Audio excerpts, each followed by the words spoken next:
Hello everyone, welcome to our YouTube channel Sujeet SPS. तो guys, आज के इस वीडियो में हम डिस्कस करने वाले हैं एक बार फिर से कुछ एक इम्पॉर्टेंट अपडेट्स के बारे में। और इसमें जो है वो आज हम सबसे पहले प्री नर्सरी टीचर भर्ती और आउटसोर्स के बारे में डिस्कस करेंगे। उसके बाद जीवीटी का जो रिज़ल्ट है उसके बारे में बात करेंगे। ठीक है, तो चलिए गाइस, वीडियो को शुरू करते हैं। शुरू करने से पहले अगर आप हमारे यूट्यूब चैनल पर नए हो तो ज़रूर चैनल को सब्सक्राइब कर लेना और साथ ही साथ बेल आइकन को भी हिट कर देना, जिससे कि आने वाले वीडियोज़ के नोटिफिकेशन आपको समय पर मिलते रहे। तो चलिए स्टार्ट करते हैं।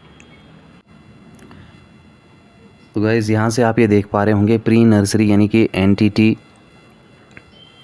और जो आउटसोर्स की जो पॉलिसी की हम बात कर रहे थे वो आज कैबिनेट में डिस्कस नहीं होगा। अब एनटीटी का मैं यहाँ से आपको बता दूँ तो रीज़न जो यहाँ से दिया जा रहा है वो यही है कि जो एक तरह से जो ड्राफ्ट है, जो प्रस्ताव है, वो भेजा गया है वित्त विभाग के यहाँ। ठीक है, अप्रूवल के लिए, मंजूरी के लिए। और जब तक इसको मंजूरी नहीं मिलती है, एक तरह से, ठीक है, अप्रूवल नहीं मिलता है, तब तक इसको जो है वो कैबिनेट मीटिंग में डिस्कस नहीं किया जाएगा। ठीक है, तो सीधा सीधा इसका मतलब ये हुआ कि आज की जो कैबिनेट मीटिंग है, ठीक है, उसमें ये जो ड्राफ्ट बना है या फिर एनटीटी के रिगार्डिंग जो भी एक तरह से डिस्कशन होना है वो नहीं होगा, क्योंकि अभी तक ये ड्राफ्ट जो है वो अप्रूव नहीं हो पाया है वित्त विभाग से। और जैसे ही वित्त विभाग से एक तरह से जब भी ये अप्रूव हो जाएगा तो उसके तुरंत बाद जो है उसको कैबिनेट में लाया जाएगा और फिर कैबिनेट में इस पे जो है वो चर्चा की जाएगी। ठीक है, तो थोड़ा सा हार्श ज़रूर है एनटीटी वालों के लिए। ठीक है, क्योंकि वो काफ़ी ईगरली एक तरह से वेट करते हैं, पर बार बार उनका एक तरह से डिसअपॉइंट होना पड़ता है। और इस तरह से आप ये एक तरह से मान लें कि आज की कैबिनेट मीटिंग में एनटीटी की कोई भी बात का जिक्र जो है वो नहीं किया जाएगा।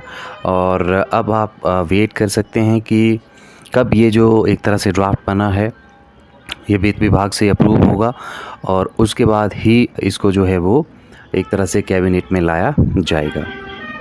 ठीक है, तो आपको यहाँ से और वेट करना पड़ेगा, जैसा कि आप लोग कर रहे हैं कई सालों से। तो और वेट आपको जो है यहाँ पे करना पड़ सकता है। कितना वेट वो अब समय ही बताएगा।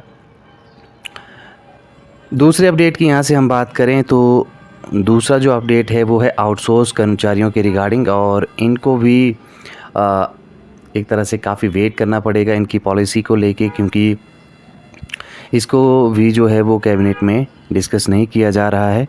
आज की जो कैबिनेट है स्पेशली इसमें नहीं इसको जो है वो डिस्कस किया जा रहा है। आउटसोर्स का मामला कैबिनेट में नहीं रखा जा रहा है। ठीक है, और इसके अलावा यदि हम बात करें तो जल रक्षकों को 8 साल के बाद राहत देने और करुणामूलक के लंबित मामलों के केस भी कैबिनेट में नहीं जा रहे। ठीक है, तो जल रक्षक, ठीक है, और करुणामूलक के जो लंबित एक तरह से मैटर्स हैं उनको भी अभी कैबिनेट में नहीं, वो भी जो है कैबिनेट में अभी नहीं डिस्कस होंगे। ये भी आप यहाँ से जान लीजिए। अब क्योंकि ये जो मामले हैं वो वित्त विभाग में पड़े हैं, ठीक है, सारे के सारे आप मामलों की बात करें तो ये जो हैं वो वित्त विभाग में भी पड़े हैं। एनटीटी की बात करें, आउटसोर्स की बात करें, या फिर जल रक्षक की बात करें यहाँ से, ठीक है, या करुणामूलक की बात करें, तो ये सारे के सारे एक तरह से मामले जो हैं वो अभी अप्रूवल के लिए जो हैं वो फाइनेंस डिपार्टमेंट में जो एक तरह से लंबित पड़े हैं, पेंडिंग हैं। ठीक है, तो ये जब तक उनका अप्रूवल नहीं मिलता है तब तक ये कैबिनेट में डिस्कस नहीं हो सकते। नेक्स्ट यदि हम यहाँ से बात करें तो जो एसएमसी के जो टीचर्स हैं, ठीक है, उनको लेकर भी जो सीएम साहब द्वारा जो छुट्टियों की घोषणा का मामला भी वित्त विभाग में है और इस पर चर्चा जो है वो हो सकती है। इसकी पॉसिबिलिटीज़ आज की कैबिनेट मीटिंग में बन रही हैं और बन सकती हैं। ठीक है, अब हम बात करते हैं अगले न्यूज़ अपडेट के बारे में। नेक्स्ट जेबीटी का रिजल्ट जो है इस सप्ताह जो है वो निकालने की तैयारी में है विभाग। देखिए, काफ़ी एक तरह से समय इसको लग रहा है और इसको लेकर जो है अब जितने भी एस्पिरेंट्स हैं वो काफ़ी एक तरह से उत्तेजित हो गए हैं और उन्होंने बहुत सारी दलीलें, एक तरह से बहुत सारी गुहार जो है विभाग से लगाई हुई है और 3 से 4 साल से जेबीटी के जितने भी एक तरह से आपके ट्रेनीज़ हैं वो काफ़ी फ्रस्ट्रेटेड भी हैं और काफ़ी वेट उनको जो है वो करवाया जा रहा है, ठीक है। अब ऐसे में प्रारंभिक शिक्षा विभाग ने कमीशन के सभी सवालों के जवाब दिए हैं और इसमें कमीशन से एक तरह से पूछा गया था कि बीएड को जेबीटी में किस आधार पर जो है वो भर्ती करें, टेट कौन सा मान्य होगा। और इसमें कमीशन की ओर से कहा गया है कि जेबीटी भर्ती में टेट पहली से 5वीं तक मान्य हो।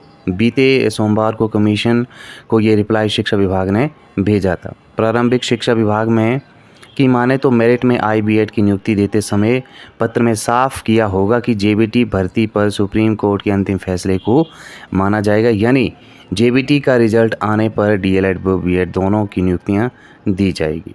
लेकिन बीएड को शर्त के साथ जो है नियुक्ति पत्र दिया जाएगा। अगर सुप्रीम कोर्ट ने बीएड को जेबीटी के लिए मान्य नहीं माना तो ऐसे में बीएड की नौकरी को से जो है वो हाथ धोना पड़ सकता है।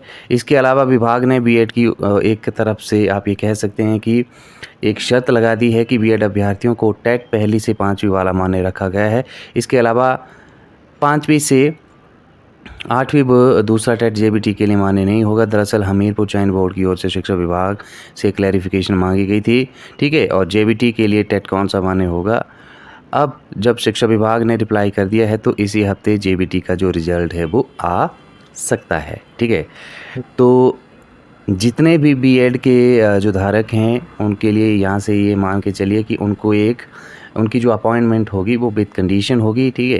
कंडीशनल अप्लाई एक तरह से अपॉइंटमेंट आप इसको कह सकते हैं, क्योंकि जो फाइनल वर्डिक्ट है, जो फाइनल डिसीज़न है वो ऑनरेबल सुप्रीम कोर्ट का आएगा और सुप्रीम कोर्ट क्या डिसाइड करता है वो हमें बाद में पता चलेगा, ठीक है। तो सुप्रीम कोर्ट के डिसीज़न के बाद ही एक तरह से जो भी डिसीज़न होगा उसको एक्सेप्ट किया जाएगा और फिर उस हिसाब से ही बीएड के जितने भी टीचर्स हैं जिन्होंने इस एग्ज़ाम को एक तरह से पास किया है, जो मेरिट में आते हैं, फिर उनकी जो जॉब है जेबीटी में वो सुप्रीम कोर्ट के डिसीज़न पे ही डिपेंड करती है। और एक्सपेक्टेड यही है जो एक तरह से रिज़ल्ट है वो इसी हफ्ते आ सकता है, ठीक है। तो आप जो है वो वेट कर सकते हैं। एक्सपेक्टेड रिज़ल्ट जो है वो इसी वीक तक आना चाहिए, ठीक है। तो गाइज़ ये थे आज के कुछ एक इम्पॉर्टेंट न्यूज़ अपडेट्स। उम्मीद करता हूँ कि ये वीडियो आपके लिए इन्फॉर्मेटिव रहा होगा, ठीक है। तो आज की इस वीडियो में इतना ही। Thank you very much. Channel को ज़रूर सब्सक्राइब करते रहें और वीडियो एंड तक ज़रूर देखें।